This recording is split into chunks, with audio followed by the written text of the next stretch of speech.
Ilang taon ka na? 10. Ba't patang mo pala yung ngipin mo? Tatak mo na, tatak. Ikaw, ilang taon ka na? 19. Pasok, ikaw. 20. Ngayon ay magsisimula na tayo. Ngayon, papasok na ang gold medalist.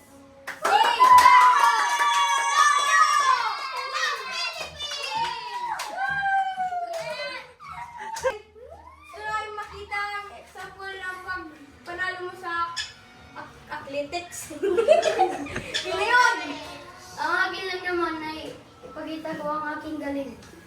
Sampol! Sampol! Sampol! Sampol! anong medal niyo po ba masira? Oh? Marali mo na!